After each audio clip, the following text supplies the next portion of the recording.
नमस्कार दोस्तों, good evening, शुभ संध्या। एक बार फिर से आप सभी का हार्दिक स्वागत और हार्दिक अभिनंदन है।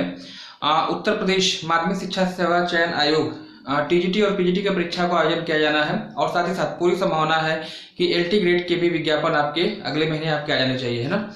इन्हीं परीक्षाओं को ध्यान में रखकर एक छोटा सा वीडियो में आपको सेशन दे रहा हूं, जो कि स्पेशली अगर आप सोशल साइंस सब्जेक्ट आपने चुना है और आपने स्पेशली ज्योग्राफी चुना है तो ये वीडियो आपके लिए प्रॉपर इंपॉर्टेंट होने वाली है। अगर आप चैनल पे पहली बार आए हैं, चैनल सब्सक्राइब करके बेल आइकन को प्रेस कर दीजिएगा, क्योंकि ऐसे ही हेल्पफुल कंटेंट मैं आपको प्रोवाइड करता रहता हूं। आइए शुभारंभ करते हैं। सबसे पहले आज का जो सेशन का पहला क्वेश्चन है, यहाँ पे पूछा गया है कि दक्षिणी गोलार्ध में जलीय भाग का प्रतिशत कितना है ना।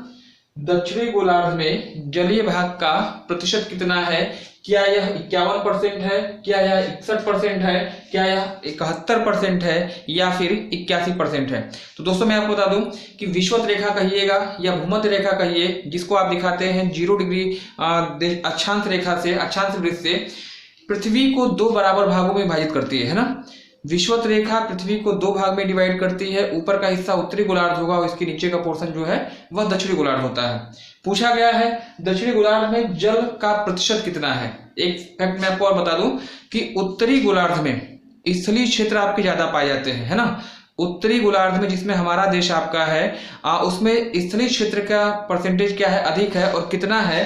तो उत्तरी गोलार्ध में 60% आपका जो है वह स्थल है, और अगर बात करिए शेष 40% की तो वह आपका जल है। यह रेशियो आपका होगा किसका? उत्तरी गोलार्ध का, है ना। दक्षिणी गोलार्ध की बात करिएगा, दक्षिणी गोलार्ध में जो आपका परसेंटेज होगा 19% केवल आपका स्थल है ना। 19% स्थल है और 81% क्या है, वह जलीय क्षेत्र है। दक्षिणी गोलार्ध विषुवत रेखा के दक्षिण की बात हो रही है। जल की अधिकता के कारण ही दक्षिणी गोलार्ध को जो है आप क्या है, जल गोलार्ध भी कहते हैं। तो यहाँ पे यही प्रश्न आपसे पूछा गया कि दक्षिणी गोलार्ध में जलीय भाग का परसेंटेज कितना है, 51, 61, 71 या फिर 81%। तो यहाँ पे जो आपका सही उत्तर हो जाना चाहिए 81% आपका सही होगा। और जल की अधिकता के कारण ही जो है दक्षिणी गोलार्ध को आप जलीय गोलार्ध भी या जलीय गोलार्ध भी कहते हैं, है ना। चलिए नेक्स्ट अगला प्रश्न आपसे पूछा गया है, मोहो डिस्कंटिन्यूटी, मोहो असातत्य, मोस्ट इंपॉर्टेंट क्वेश्चन है, कई बार एग्जाम में पूछा गया है, रिपीटेड क्वेश्चन होगा। घनत्व संबंधी मोहो असातत्य यानी मोहो डिस्कंटिन्यूटी जो है निम्नलिखित में से किन 2 परतों के बीच में पाई जाती है ना। 1909 में क्रोशिया के एक वैज्ञानिक थे मोहरोविकिक, है ना। मोहरोविकिक ने सीमा और सियाल के बीच में एक घनत्व संबंधी असमता की खोज की थी, असातत्य का खोज किया था, जिसे आप मोहो डिस्कंटिन्यूटी कहते हैं। किन 2 परतों के बीच में है? तो क्रस्ट और मेंटल के बीच में, है ना। चलिए क्या क्या ऑप्शन दिया है, निचली क्रस्ट और अपर मेंटल के बीच में दिया है, अपर मेंटल और निचली मेंटल के बीच में दिया है, निचली मेंटल और बाह्य कोर के बीच में दिया है, और बाह्य कोर या फिर आंतरिक कोर के बीच में दिया है। तो 4 ऑप्शन आपका दिया गया है। पूछा गया है कि मोहो डिस्कंटिन्यूटी किन 2 परतों के बीच में है, तो क्रस्ट और मेंटल के बीच में कहिएगा, या कह लीजिए लोअर क्रस्ट और अपर मेंटल के बीच में, या निचली क्रस्ट और अपर मेंटल के बीच में इसकी लोकेशन होगी। तो यहाँ पे उत्तर आपका सही हो जाएगा ऑप्शन ए, है ना। ऑप्शन ए आपका सही हो जाना चाहिए। लोअर क्रस्ट या निचली क्रस्ट और अपर मेंटल, ऊपरी मेंटल के बीच में जो घनत्व संबंधी असमता पाई जाती है, असातत्य पाया जाता है, इसी को आप क्या कहते हैं, मोहो डिस्कंटिन्यूटी के नाम से जानते हैं। तो ऑप्शन ये तो प्रश्न का उत्तर हो गया। अब अगर देखिए जो 3 ऑप्शन दिया है उसको भी देख लिया जाए। अपर मेंटल और निचली मेंटल के बीच में जो डिस्कंटिन्यूटी आपकी पाई जाती है ना, अपर मेंटल यानी ऊपरी मेंटल और लोअर मेंटल के बीच में जो डिस्कंटिन्यूटी होगी घनत्व संबंधी, उसे आप क्या कहते हैं, रेप्टी असमता आपकी अपर मेंटल और लोअर मेंटल के बीच में है। वही अगर निचली मेंटल और बाह्य कोर की अगर बात करिएगा, है ना, तो ये आपका जो है गुटेनबर्ग विशार्ट डिस्कंटिन्यूटी होगी। और अगर बाह्य कोर और आंतरिक कोर के बीच अगर बात करिएगा तो ये आपकी जो है लेहमैन डिस्कंटिन्यूटी होती है। तो यह भी आपके लिए ध्यान होगा। आज के पेपर में पूछा गया है मोहो डिस्कंटिन्यूटी, कल हो सकता है कल आने वाले एग्जाम में पूछ दिया जाए कि लेहमैन डिस्कंटिन्यूटी किस 2 के बीच में है। कुल मिला के 5 असातत्य हैं, 5 को ध्यान रखिएगा। यहाँ से कंफर्म है एक क्वेश्चन आपसे बनता है। एक आप बताइए मोहो डिस्कंटिन्यूटी जो कि अपर क्रस्ट और लोअर मेंटल के बीच में है ना। अपर क्रस्ट और लोअर मेंटल के बीच में। और अगर गुटेनबर्ग चार्ट की बात करिएगा तो यह जो है मेंटल और कोर के बीच में है, लोअर मेंटल और अपर कोर के बीच में, आउटर कोर के बीच में। इसके बाद कोनराड डिस्कंटिन्यूटी अपर क्रस्ट और लोअर क्रस्ट के बीच में। इसके बाद रेप्टी असमर्थता जो आपकी है वह निचली मेंटल और अपर मेंटल और लोअर मेंटल के बीच में है। और लेहमैन जो आपकी है आउटर कोर और इनर कोर के बीच में आपकी होगी। तो 5 असमर्थताएं हैं, एक कंफर्म पूछी जाती है, इसको पांचों किसी भी तरह से आप क्या करिएगा, रिवाइज कर लीजिएगा, यहाँ से प्रश्न आपका संभावना रहेगा, है ना। अगला प्रश्न आपसे पूछा गया है पृथ्वी की आंतरिक परत निफे है ना, के निर्माण में किन दो तत्वों का योगदान ज्यादा होता है। पृथ्वी की आंतरिक परत निफे के निर्माण में किस दो तत्वों की प्रधानता ज्यादा होती है वो आपसे पूछा गया है। ऑप्शन में दिया गया है सिलिका एल्युमिनियम, बी दिया है सिलिका और मैग्नीशियम, सी दिया है बेसाल्ट और सिलिका, और डी आपका दिया है निकिल और लोहा। पूछा गया है निफे के योगदान में जो है वह किन दो तत्वों की प्रधानता होती है। रियल क्वेश्चन है। पृथ्वी की आंतरिक संरचना मैंने आपको बारंबार बताया है, कई बार बताया है, सियाल, सीमा और निफे, ये 3 परतें होती हैं। सियाल की अगर बात करिएगा सिलिका और एल्युमिनियम से मिलकर बनी है। सीमा की अगर बात करिए सिलिका और मैग्नीशियम से मिलकर बना है। और अगर निफे की बात करें जो मध्यवर्ती परत है वह NiFe यानी Ni से निकिल और Fe से आपका लोहा। तो निफे 2 तत्वों के योगदान से मिलकर बना है, एक निकिल होगा और एक आपका लोहा होगा। ऑप्शन डी देखिए यहाँ पे निकिल और लोहा यहाँ पे दिया गया है, तो निफे का निर्माण आपका ऑप्शन डी सही हो जाएगा। निकिल और लोहा आपका क्या हो जाएगा, यहाँ पे सही हो जाना चाहिए, है ना। चलिए इसके बाद जो अगला प्रश्न आपसे दिया गया है निम्नलिखित में से पृथ्वी की सतह पर सर्वाधिक मात्रा में पाया जाने वाला तत्व कौन सा है ना। निम्न में से पृथ्वी की सतह पर पाया जाने वाला सबसे अधिक मात्रा में तत्व कौन सा है। एल्युमिनियम है, सिलिका है, ऑक्सीजन है या फिर लोहा है। एल्युमिनियम, सिलिका, लोहा या फिर ऑक्सीजन, पृथ्वी की परत पे सबसे अधिक कौन सा तत्व पाया जाता है। तो याद रखिए कंफ्यूजन क्रिएट आपको नहीं करना है, ऑप्शन सी आपका सही होगा। सबसे अधिक मात्रा में अगर पृथ्वी की सतह की बात करिएगा ना, सतह की बात करिएगा 46% आपका है ऑक्सीजन की मात्रा, तो ऑक्सीजन सबसे अधिक है, यहाँ पे उत्तर ऑप्शन सी सही हो जाएगा, है ना। चलिए अगला प्रश्न यहाँ पे दिया गया है पृथ्वी के संबंध में कौन सा कथन असत्य है ना। 4 ऑप्शन आपको दिए गए हैं, पूछा गया है कौन सा कथन असत्य है। पहला ऑप्शन दिया गया है पृथ्वी का अधिकांश भाग मेंटल है ना, पृथ्वी का अधिकांश भाग मेंटल है। दूसरा दिया है पृथ्वी की परत सियाल से बनी है। तीसरा दिया है सागर तल सीमा से बना है। और चौथा दिया है सीमा सियाल के ऊपर तैर रहा है। 3 परत मैंने आपको बताई है, सियाल, सीमा और निफे। उसी से रिलेटेड क्वेश्चन ध्यान रखिएगा, ध्यान से देखिए, सब चीजें क्लियर हो जाएंगी, है ना। देखिए पृथ्वी का अधिकांश भाग मेंटल है, बिल्कुल सही है। पृथ्वी का अधिकांश भाग मेंटल है। लगभग धरातल में 300 किलोमीटर से लेकर 3000 किलोमीटर तक जो है सीमा का विस्तार पाया जाता है।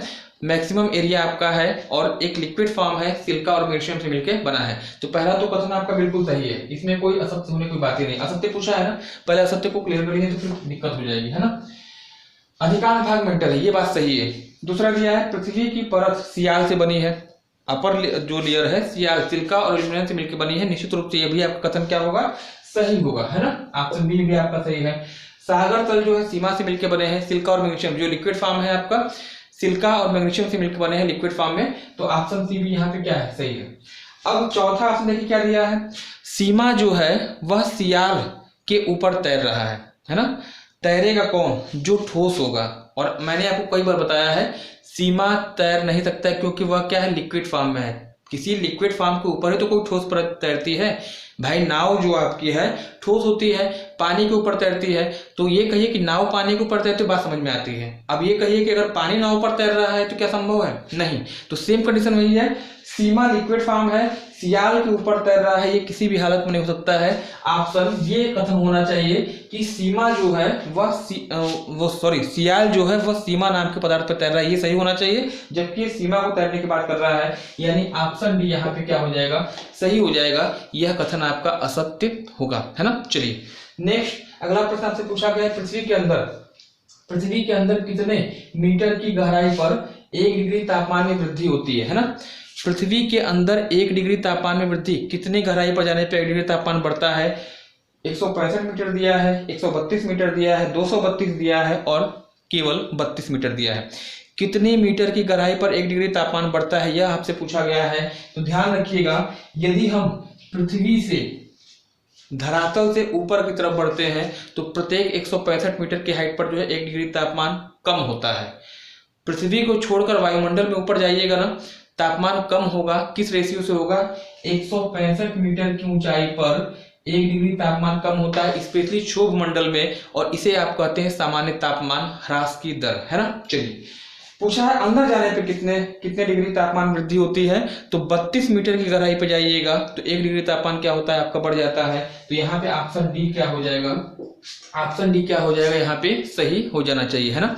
उम्मीद है आप मेरी बातों को समझ रहे होंगे। ऊपर जाएंगे 165 मीटर की हाइट पर तापमान घटेगा, पृथ्वी के अंदर जाइएगा 32 मीटर गहराई पर तापमान क्या होगा, वह कम होगा, है ना।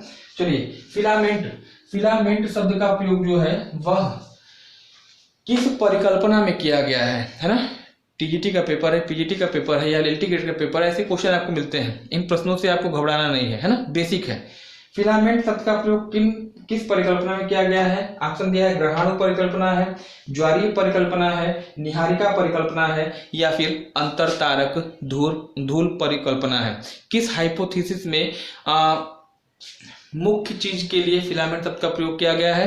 तो मैं आपको बता दूं, ग्रहाणु परिकल्पना की अगर बात करिएगा, ग्रहाणु परिकल्पना 1904 ईस्वी में, है ना, 1904 ईस्वी में चैम्बरलिन और मोल्टन के द्वारा प्रतिपादित की गई थी। पृथ्वी की उत्पत्ति संबंधित द्वैतारक परिकल्पना होगी, बाइपोलर हाइपोथेसिस, है ना। ग्रहाणु ज्वारीय परिकल्पना की अगर बात करिएगा, ज्वारीय परिकल्पना जो है वह 1919 में जेम्स जीन और जेफरीज के द्वारा प्रतिपादित की गई थी। और अगर निहारिका परिकल्पना की बात करिएगा तो निहारिका परिकल्पना जो है वह 1796 ईस्वी में लाप्लास महोदय के द्वारा पेश की गई थी। इसको याद रखिएगा, नेबुलर हाइपोथेसिस कहा जाता है, एक तारक परिकल्पना आपकी होगी। और अंतर तारक धूल परिकल्पना जो आपकी है ओटो स्मिथ के द्वारा 1936 में प्रतिपादित की गई थी। ये तो इन चारों परिकल्पनाओं का बेस रहा, है ना। पूछा क्या गया है, फिलामेंट शब्द का प्रयोग किसमें किया गया है? तो याद रखिएगा 1919 में जेफरीज और जेम्स जीन के द्वारा जो ज्वारीय परिकल्पना दी गई थी, इसी परिकल्पना में आपका फिलामेंट शब्द का प्रयोग किया गया है। तो ऑप्शन बी आपका यहाँ पे क्या हो जाएगा, वह राइट हो जाएगा, है ना। चलिए नेक्स्ट, अगला दिया गया पृथ्वी की उत्पत्ति के संबंध में नवतारा सिद्धांत, है ना। पृथ्वी के उत्पत्ति के संबंध में नवतारा सिद्धांत किसके द्वारा दिया गया है? चैम्बरलिन मोल्टन दिया है, होयल लिटिलटन दिया है, जेम्स जीन दिया है और कांट दिया है ना। तो जेम्स जीन के बारे में मैंने आपको पहले ही बता दिया है, 1919 में जेफरीज मतलब ज्वारीय परिकल्पना इन्होंने दिया था, ठीक है। और चैम्बरलिन मोल्टन ने 1904 में दिया था ग्रहाणु परिकल्पना। कांट महोदय ने जो है 1755 में जो है पेश किया था जीसस हाइपोथेसिस यानी वायव्य राशि परिकल्पना। और अगर वही बात करिएगा, होयल लिटिलटन ने जो है नवतारा सिद्धांत का प्रतिपादन किया था। तो इस प्रश्न का जो सही उत्तर आपका हो जाना चाहिए वह होयल एवं लिटिलटन होगा, है ना। तो ये रहा एक छोटा सा वीडियो जो कि स्पेशली एलटी ग्रेड, टीजीटी और पीजीटी के लिए समर्पित था। उम्मीद है कि आपको पसंद आया होगा। शेयर करिए इस वीडियो को, वहां तक शेयर करिए, अधिक से शेयर करिए ताकि यह वीडियो वहां तक पहुंच सके जहां पर वास्तव में इसकी जरूरत है, आवश्यकता है। धन्यवाद। Have a nice day, good night, शुभ रात्रि।